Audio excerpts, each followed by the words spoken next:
நேற்றுக்கு விலாகில் ஷேர் பண்ணியிருந்தேன். நாளைக்கு வந்து நான் கீரை எப்படி கடைஞ்சேன் அப்படிங்கிறது வந்து ஷேர் பண்ணுறேன்னு சொல்லி. நைட்டே கீரையை கழுவி ஒரு காட்டன் துணியிலையோ இல்லை நூல் துணியிலையோ சுற்றி எடுத்து வச்சுட்டோன்னா காலையில் வந்து அந்த தண்ணியெல்லாம் நல்லா ட்ரை ஆகிருக்கும். அப்போ வந்து நம்ம தேவையான அளவுக்கு தண்ணி சேர்த்து கடைஞ்சிருக்கலாம். ஆனால் நான் இன்றைக்கி வந்து கீரை கடையிறப்ப தான் கழுவுனேங்கிறதுனால ஃபஸ்ட்டே தண்ணி ஒரு டம்ளரோ இல்லை அரை டம்ளரோ கொதிக்க வச்சு அதுக்கப்புறம் தான் கீரையை சேர்ப்போம். அது வந்து கொஞ்சம் கம்மியாக தண்ணி சேர்த்துக்கிட்டேன். ஒருவேளை நைட்டே நான் கீரையை கழுவி எடுத்து வச்சுருந்தேன்னா ஒரு டம்ளர் சேர்த்துருப்பேன். இன்றைக்கி வந்து அரை டம்ளர் தண்ணி தான் சேர்த்துருந்தேன்.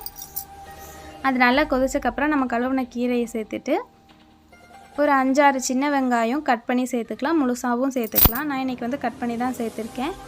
பூண்டு வந்து சின்ன பூண்டாக இருந்ததுனால ஒரு பூண்டு ஃபுல்லாகவே சேர்த்துக்கிட்டேன். கொஞ்சம் பெரிய பூண்டாக இருந்தால் ஒரு 4-5 பல் சேர்த்தா சரியாக இருக்கும். பச்சை மிளகாவும் இதுக்கு வந்து நம்ம டேஸ்ட் நல்லாயிருக்கும். நான் இன்றைக்கி வந்து வரமிளகா தான் சேர்த்துருக்கேன். பச்சை மிளகாய் இல்லாதனால வரமிளகா சேர்த்துருக்கேன். ஒருவேளை பச்சை மிளகாய் இருந்து சேர்த்துருந்தோன்னா அதோட கலரும் நல்லாயிருக்கும், டேஸ்ட்டும் நல்லாயிருக்கும். கொஞ்சமாக சீரகம் சேர்த்துக்கணும். இதுக்கு வந்து கண்டிப்பாக தேங்காய் எண்ணெய் தான் சேர்க்கணும். அப்போ தான் டேஸ்ட் நல்லாயிருக்கும். எதுவுமே நம்ம தாளித்து ஊற்ற போகிறதில்ல அப்படிங்கிறதுனால தேங்காய் எண்ணெய் வந்து நம்மளுக்கு எவ்வளோ தேவையோ அவ்வளோ சேர்த்துக்கணும். தேங்காய் எண்ணெய் எவ்வளோ சேர்த்தாலும் அதோட டேஸ்ட் நல்லா தான் இருக்கும்.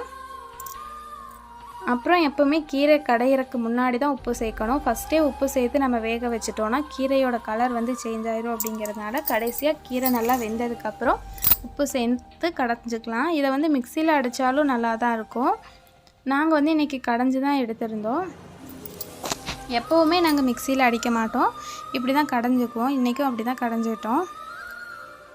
அப்புறம் இந்த குக்கர் வந்து ஒரு சின்ன எடக் பண்ணிகிட்டே இருக்கும். என்னென்னா இந்த விசில் போடுறது வந்து சில டைம் வந்து விசில் எடுத்ததுக்கப்புறம் கூட குக்கர் ஓப்பன் ஆகாது. அது வந்து சரியாக அந்த ப்ரெஷர் வந்து ரிலீஸ் ஆகாமல் ஏதாவது சாப்பாடையும் அடைச்சிருந்ததுன்னா அது மாதிரி ஓப்பன் பண்ண முடியாது. இது தெரியாமல் நான் ஒரு குக்கரோட கைப்பிடியே உடச்சிட்டேன். இன்றைக்கி தான் ஒரு 2-3 டைம் இதே மாதிரி தான் நடந்துச்சு. அதுக்கப்புறம் தான் இவங்க சொன்னாங்க, இது ஒரு சின்ன ட்ரிக் தான், ஒன்றுமே இல்லை, ஒரு பின்னூசி எடுத்து லைட்டாக குத்தி விட்டேன்னா அந்த சாப்பாடு அடைச்சிருக்கிறதெல்லாம் வந்து அந்த ப்ரெஷர் ரிலீஸ் ஆயிரும். அதுக்கப்புறம் ஓப்பன் பண்ணலாம் அப்படிங்கிற மாதிரி. இது தெரியாமல் ஒரு மூடியவே உடச்சிட்டோமேன்னு நினச்சேன். இன்றைக்கி வந்து பாசிப்பயிறு கடைஞ்சி ரசம் தான் வச்சுருந்தேன். இன்றைக்கி அவங்களுக்கு எல்லாமே பிடிச்ச மாதிரி ஃபேவரட்டான பாசிப்பயிறுனாலும் அவங்களுக்கு ரொம்ப பிடிக்கும், கீரை கடையிறதுனாலும் பிடிக்கும்.